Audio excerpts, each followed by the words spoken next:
Yeah, you want to know what's going I on. want to know what's going on. And first he started lying to me, and he's like, oh, 5 days ago she's been sick and whatnot. And then where I started being smart and astute and putting him into corners and trapping him, he started coming out and saying, no, it was like 6 months ago. And I'm saying, but hold on, how can it be 6 months? And you never phoned me. You know where the closest. Yeah. So we went through it, and then I started getting. It was just like I started putting two and two together. I've gone in there. My Ram's got diabetes. It's like I'm seeing a whole heap of sweet drinks and all that stuff, and loads of stuff about. So it started like making me think in a certain way. Yeah. I bust his door. I've gone in because he's got his own separate. Like, Yeah. I bust his door when I've gone in there. It was just all I could say to you was just science in there, innit? Yeah. So knowing what science is, you know, like that magic and all that stuff. I don't tolerate none of that stuff. I've gone ape straight away, grabbed him, like nearly teared off his head, kicked him out. But obviously, not knowing the law of Jamaica, you can't just do that to people, especially after death. So Yeah. police came up for me, arrested me, put me in jail, went to jail. But there was a hoo-ha. Like I actually witnessed him giving the money to the police officer to try and kill me.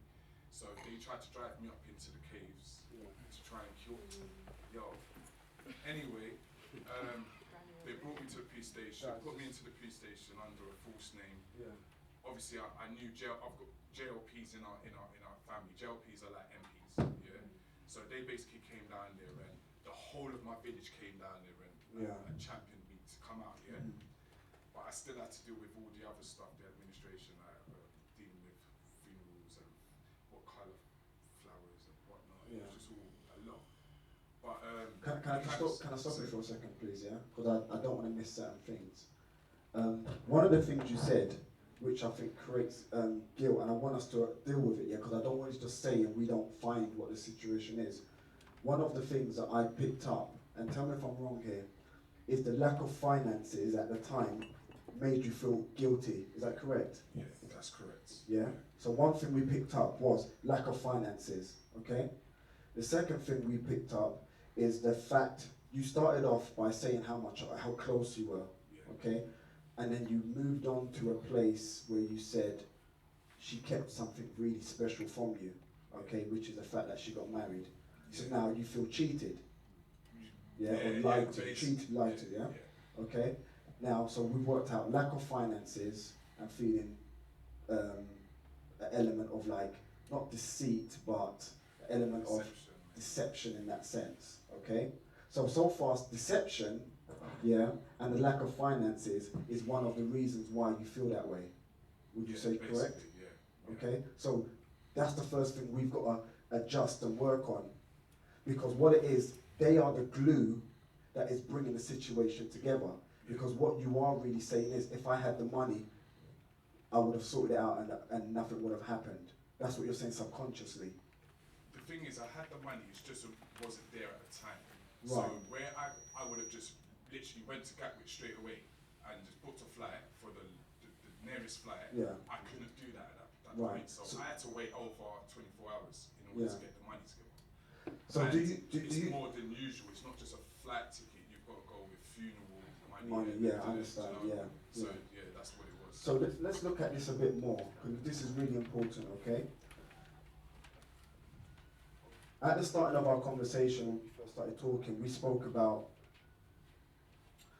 when your blueprint of your life, how you perceive it, how you want it to be, doesn't go in the way that you want it to go, it breeds depression, frustration, anger. Okay? That's what's happened with you. You had a blueprint that you want something to work perfectly how you want it to work, based upon the story, the situation, the scenario that was given to you. Okay? So what we have to look at now is this.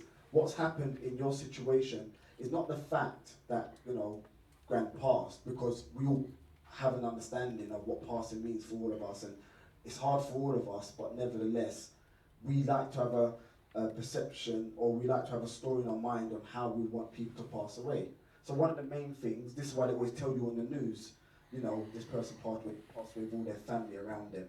So you go, no one wants to hear nothing tragic or crazy. So what's happened in your case is, because, and I want to look at this, okay?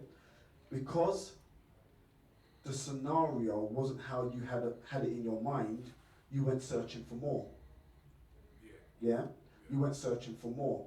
And you looked in so many different places until you find something that fit the story in your mind, something.